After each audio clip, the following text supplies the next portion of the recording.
세계 경제에 또 새로운 그 걱정거리가 난 겁니다. 이 걱정거리가 지금 40년 만에 우리가 하고 있었던 인플레 전쟁이 끝나가고 있는 이 마당에 이 인플레가 다시 올라갈 위험이 생겨서 걱정입니다. 그리고 인플레뿐만이 아니라 우리 수출 전쟁, 무역 적자의 문제가 지금 다시 걱정이 되고 있습니다.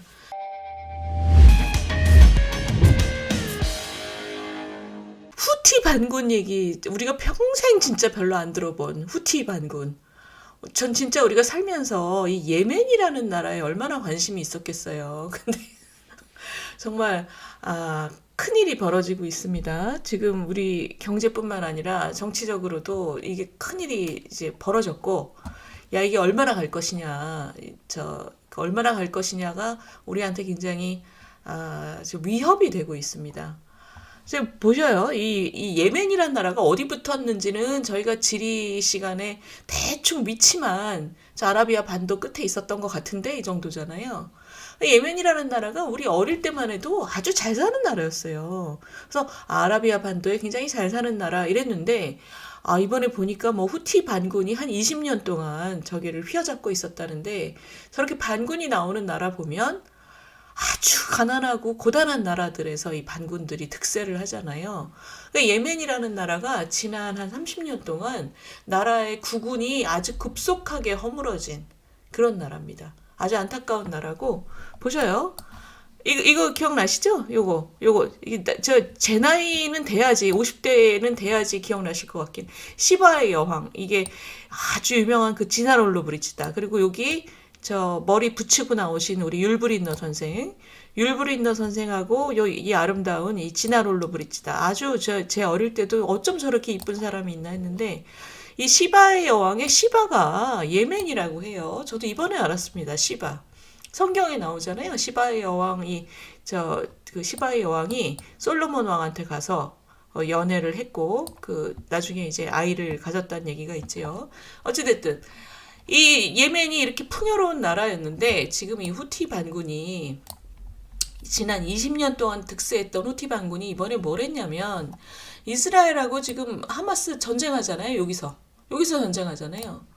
근데 이 홍해 건너에 여기서 이 후티 반군이 미국 너네 죽어라 이러면서 지난 작년 11월부터 상선을 지금 보세요. 27차례 공격하기 시작했고 이제 공격을 받다 참지를 못해갖고 이제 미국, 영국 뭐 이런 나라들이 보세요. 미국, 영국이 여기다가 후티 근거지를 공습을 하면서 이 난리가 났습니다. 이 난리가 난 게 뭐냐면 여기가 이제 홍해 남단이잖아요. 여기가 수에즈 운하잖아요. 수에즈 운하가 어마어마한 운하죠. 전 세계 물동량의 지금 한 10% 넘게 한 20% 가까이를 지금 여기서 소화를 하고 있는데 여기를 이제 못 가는 거예요. 그러니까 사람들이 여기를 못 가면 이거 보세요. 이 홍해 항로가 전 세계 컨테이너 물동량의 30%. 그다음에 유럽과 아시아를 이어주는 거잖아요. 우리나라 자동차 부품 배터리 이게 다 여기 이제 유럽으로 가는 이 배달이 다 일로 가고 있는데 근데 더 문제는 이 호르무즈 해협 여기 있죠? 호르무즈 해협 여기 아라비아 반도 오른쪽에 여기가 이제 호르무즈 해협인데 여기도 지금 이란이 미국 유조선을 납포했습니다. 유조선을 납포한 것은 국제적으로 어마어마한 충격이거든요. 근데 지금 보시면 이 호르무즈 해협이 왜 이렇게 뜨거운가? 여기가 이제 이 아라비아 반도 옆에서 기름을 실어 나르는 곳이기 때문에 우리나라도 여기서 주로 원유를 수입하고 있습니다. 이게 난리가 난 거예요.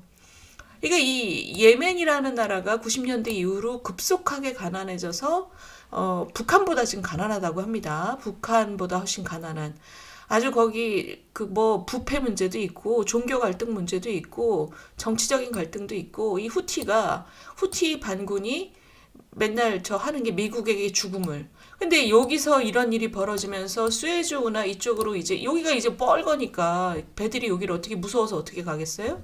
그리고 거기다 또 이란은 또 호르무즈 해협에서 이러고 있고. 그러니까 이게 어떻게 됐냐면 우리나라 지금 수입의 약 70%를 차지하는 원유와 천연가스. 이게 이제 호르무즈로 의해서 주로 온다는 겁니다.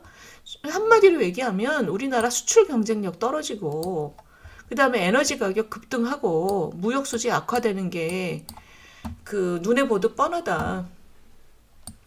지난주 우리 이 시간에 뭐 했냐면 새해 한국 경제 최대의 위협은 태영을 비롯한 부동산 PF다. 그 말씀 드렸잖아요. 지난주 목요일 날 이제 태영이 워크아웃으로 넘어가면서 우리가 한숨 돌렸잖아요. 한숨 돌리자마자 주말에 이 뉴스가 또 나오는 거죠.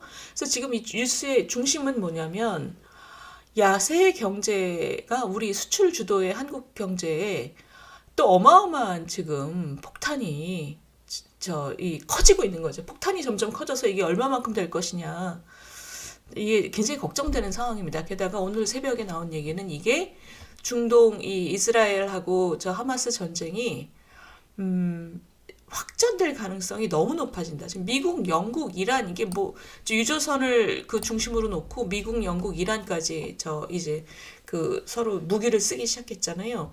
중동 전쟁이 확산될 가능성이 너무 높아진 거죠. 그동안 우리가 서로 미국이랑 이란이 자제를 해서 확전까지는 안 갈 거야, 안 갈 거야. 그렇지, 그렇지 이러고 있었잖아요. 갈 수도 있지만 안 갔으면 좋겠다. 이 초긴장 상태였는데 지금 확장 가능성이 어마어마하게 높아졌다고 합니다.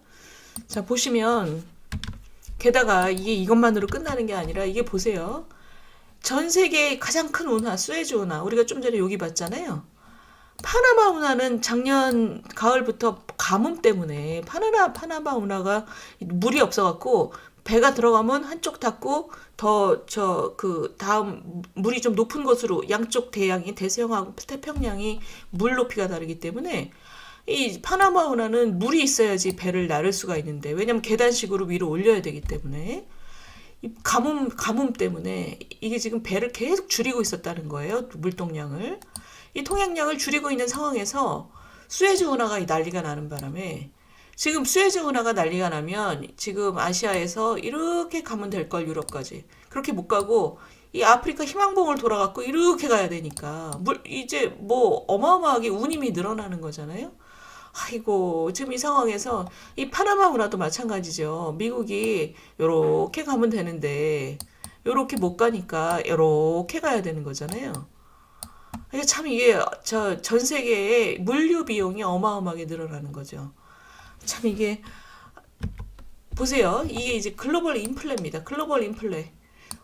이게 좀 길게 보시면 시청자 여러분 지금 우리가 어떤 상황이냐면 뭐 윤석열 정부가 뭐 경제를 말아먹었어라고 민주당이 얘기하지만 그 민주당 사람들이 굉장히 식견이 없는 거죠. 이게 언제 시작된 거냐? 2020년 코로나부터 시작한 거잖아요. 코로나 위기를 우리가 지금 4년 그 앞에 기간 동안 코로나를 우리가 이기기 위해서 전 세계가 우리나라 포함해서 돈을 엄청 부었잖아요. 돈을 엄청 부어서 수영장에 물이 가득한 상태에서 코로나는 위기를 이겨냈지만 인플레가 온 거죠. 40년 만에 인플레가. 그럼 40년 만에 인플레를 위해서는 돈줄을 조여야 되는데 그 돈줄을 조이는 게 뭐냐면 수영장에 물을 가득 채웠다가 급속하게 빠지는 상황입니다. 지금. 급속하게 왜 이렇게 빨리 빼? 왜 이렇게 물을 빨리 빼야 돼? 그러면 인플레가 너무나 무서운 위협이기 때문입니다. 당장 은퇴한 분들 저 연금으로 살아가는데 물가가 이렇게 많이 오르면 앉아서 재산이 빠지는 거잖아요. 그리고 이 경제 전체에서 인플레는 어마어마한 충격입니다. 그렇죠? 뭐 저 생산하는 분들이 뭐 인플레 돈 앞으로 가격이 계속 오를 거라고 생각하면 굳이 지금 시장에 내놓으려고 하지도 않고 이게 인플레라는 게 전 경제에 그 충격을 주기 때문에 돈줄을 쥐어서 인플레하고 전쟁을 해야 된다. 40년 만에 인플레 전쟁이잖아요, 지금. 40년 만에 우리가 인플레하고 싸우고 있는 상황에서 지난 우리나라는 2년 동안 잘했습니다. 통화금융정책을 잘해서 저희가 지난번에 소개시켜드렸듯이 이코노미스트에서도 한국은 참 금융통화정책 잘해서 인플레하고의 전쟁을 잘한 나라다. 그래서 성적표가 좋았잖아요. 잘 사는 나라 중에서 뭐 2등 정도니까.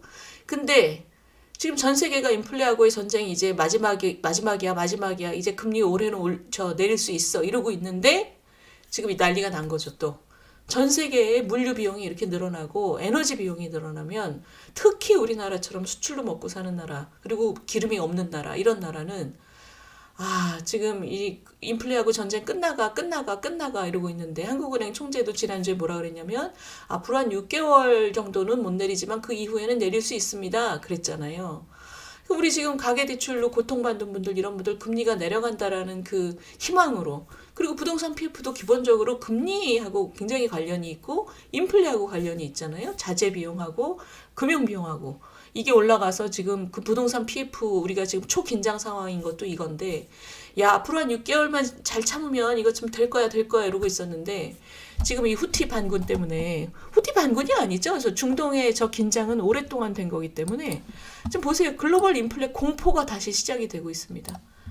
지금 해상 운임을 나타내는 컨테이너 비용이 지금 지난달 이후로 상승률이 2배 올랐다는, 2배. 2배로 올랐고, 에너지 비용 올라갈 것이고, 지금 이제 흑해에서 오는 곡물, 저 우크라이나 전쟁 때문에 이런 것들이 지금 이게 다 전 세계의 주요 길목이 막히는 바람에 세계적인 인플라 완화 흐름을 뒤집을 수 있다고 지금 경고가 나오고 있습니다. 이런 경고가 나올 때 우리나라는 아주 직격탄을 맞는 거죠. 아까 배터리하고 자동차, 반도체 이거 다 우리가 유럽이다, 저 아메리카가 우리 수출하는 나라잖아요. 이 주요 그 길목이 이렇게 막히면서 당장 수출의 직격탄, 그다음에 물류 비용 때문에 우리 그 수출 원가에도 직격탄, 그다음에 에너지 들어오는 기름들이 저렇게 호르무즈 해협을 비롯해서 저렇게 막히니 이 상황을 우리가 통제할 그 힘이 없기 때문에 주시하는 수밖에 없는 상황입니다. 이 중동의 저 상황이 조금 더 진정이 되기를 정말 손 모아서 기원하는 수밖에 현재 없는 상황입니다. 안 되는 거죠. 우리가 이런 글로벌 상황에 대해서는 통제력이 없으니까. 세계 경제에 또 새로운 그 걱정거리가 난 겁니다. 이 걱정거리가 지금 40년 만에 우리가 하고 있었던 인플레 전쟁이 끝나가고 있는 이 마당에 이 인플레가 다시 올라갈 위험이 생겨서 걱정입니다. 그리고 인플레뿐만이 아니라 우리 수출 전쟁, 무역 적자의 문제가 지금 다시 걱정이 되고 있습니다. 이거 지금 이 중동 전쟁이 어떻게 되느냐, 이건 우리가 어떻게 할 수 있는 문제는 아닌데, 그래도 우리가 주시하고 긴장하고 있어야 되는 상황입니다.